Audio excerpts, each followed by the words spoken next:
What's up, guys? We're back in another reaction video. This time we're checking out 7 stories that prove Michael Jordan was not human. So he was fake. He was a freaking immortal. So I don't know what to expect. I've seen 2 Michael Jordan videos so far, like 2 of his highlights that you guys recommended. This was the next one you guys wanted me to react to. 7 stories. I guess they're from NBA legends. So why don't we just dive into this, see what it's all about. Alright, let's do it.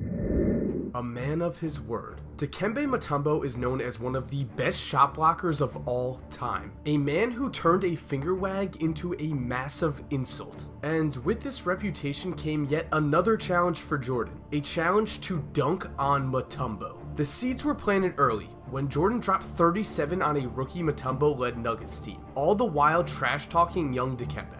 Jordan finished his performance at the free throw line late in the game, pausing to look at Mutombo and say, "This one's for you," before shooting a free throw with his eyes closed. Oh, that's freaking of course, cold right it went there. in, and the That's trash sick. talk didn't stop there. Years later, at the 1997 All-Star Game, Mutombo taunted Jordan because he had never dunked on him. Listen as Dikembe laughs about how Mike claims he will get him one day.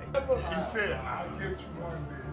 He said, "I'll get you one day." And just a few months later, during the 1997 NBA playoffs, MJ. Oh, he did it! enter the finger wag. So yes, Michael Jordan is very much a man of his word. Number 6. He's Still freaking the Babe best Ruth, called at the shot. 43. At one time in his life, OJ Mayo was the top high school recruit in his class and was not afraid to remind opponents of this fact. Unfortunately for Mayo, his trash talk caught up to him, because in Michael Jordan's own camp, he starts his thing about, you can't guard me, you can't do this. You know, I got my campers here, so I can't really go where I want to go because of my camp. Michael proceeded to literally shut down the camp for the night, sending his campers to bed, so he could destroy Mayo and talk trash to him as he did it. And that's exactly what happened. We continued playing pickup, and Mike was Mike.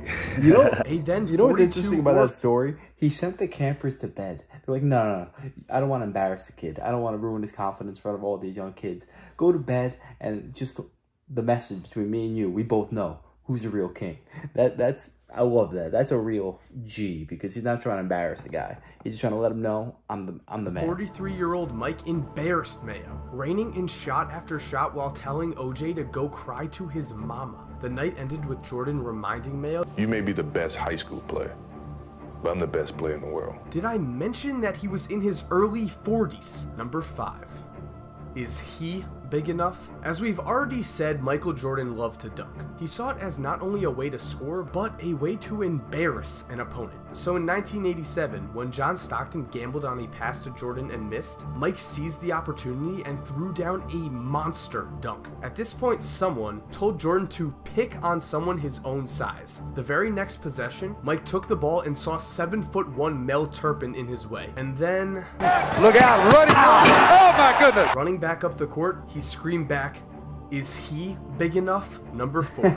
A competitive That's sick. psychopath. Throughout his The next career, play. Michael Jordan gained the reputation of a competitive psychopath. Several stories highlight this, such as the time he was beaten in ping pong, bought a table, and practiced so much that he became the best player on the team, or the time he was caught cheating against an old woman in a meaningless game of cards. With this said, Mike's ultra competitiveness was really highlighted in practice, where he treated every scrimmage the same as if it was Practice makes sense because you want to make the other players better, and you want to prepare them for freaking war in the playoffs. And when you make the practice so hard, they're only going to step up to that level.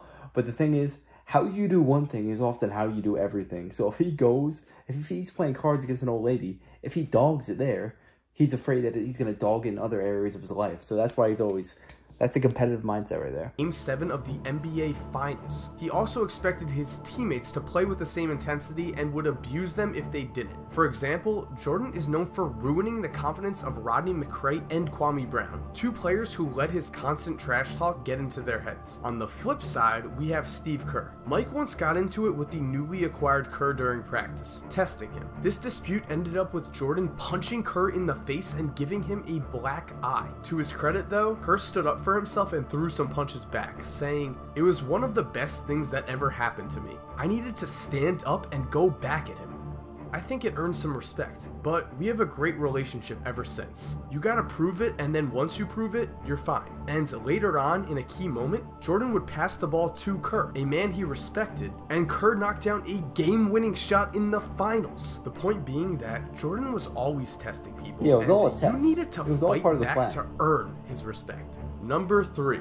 Ruining a man's career with words. A few years ago, an email went around from a man claiming to have had dinner with Johnny Bach, a one-time assistant coach of the Bulls and Hornets, among other teams. The email was full of stories about Michael Jordan, Scottie Pippen, older Bulls teams, and the NBA in general. And while all of these stories were interesting, one stood out, because the writer of the email claimed this. When Johnny was coaching the Hornets in 1995, they had a good team. Glenn Rice, Mourning, Johnson, series was tied at 2, and Hornets had a chance to win Game 5 in Chicago. On the biggest possession of the game, Muggsy had the ball with the Hornets down 1. Jordan backed off of him and told him, "Shoot it, you effing midget." Muggsy shot it, didn't come close. A year later, Muggsy actually told Johnny Bach that he believes that single play ruined his career. His shot never recovered. Now, some people have proven this story not to be true because there was no Game 5 in the Bulls-Hornets series that year. However, Johnny Bach was around 90 when he told this story, so he easily could have meant Game 4, the deciding game in the series.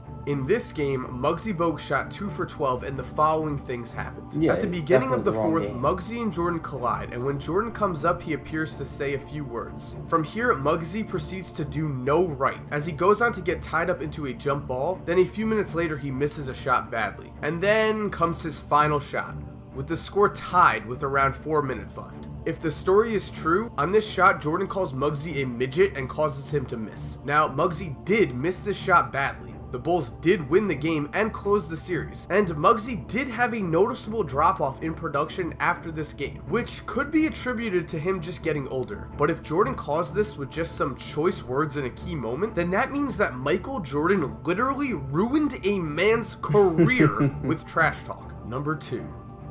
The Shrug. We all know the Shrug, one of Jordan's iconic moments that has been replicated way too many times. What we forget though is how this moment was set up. Leading into the 1992 NBA Finals, the media narrative was that Jordan vs. Drexler was a battle of the league's top 2 shooting guards. Some ambitious reporters even claimed that Drexler was at the same talent level as Jordan or better. When asked about Clyde before the finals, specifically about how Drexler was a better shooter than Jordan from 3, Mike responded, "Drexler is a better 3-point shooter than I choose to be," meaning Jordan chose to attack the rim, not settle for 3s. If there were any doubts, however, that he could also shoot the basketball, they were surely answered in Game 1. Jordan reminded people of the fact that he was not only the best player in the world, he is the best player of all time, scoring 35 points in the first half, a total that included 6 3-pointers. After his 6th 3, Jordan famously shrugged, as if to say, "What did I tell you?" And number 1, that's awesome 69 though, but the thing is, I doubt that those reporters actually thought, I don't know who was around during that time, but people actually think that Clyde Drexler was just as good as Michael Jordan, if not better. Was that actually a thing going on, or was that just like something added to boost the story, make it sound better?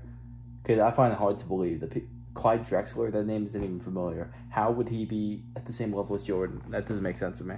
Is too easy? For most players, scoring 69 points in a professional basketball game is nothing more than a dream. For Jordan, this type of scoring outburst always seemed possible, and when it came, it even seemed easy. On March 28, 1990, Michael Jordan prepared for his game against the Cavaliers with supreme confidence, as he had already averaged over 44 points per game in their first 3 matchups. And when the game began, Jordan was everywhere, scoring so effortlessly that he almost seemed bored. And maybe he was. Why are there because two lines mid-game he began to tell the guy guarding him, Craig Elo, exactly how he was going to score. As Elo later put it, Mike said, "Listen, man, I'm hitting everything, so I'm gonna tell you what I'm gonna do this time and see if you can stop it. I'm gonna catch it on the left elbow, and then I'm gonna drive to the left to the baseline, and then I'm gonna pull up and shoot my fadeaway." And sure enough, that's exactly what he did, adding another 2 points to his career high of 69. And thank you guys for watching. I hope you enjoyed the video, and I hope you it also just seems like realized Michael that Jordan was doing his own thing. Like,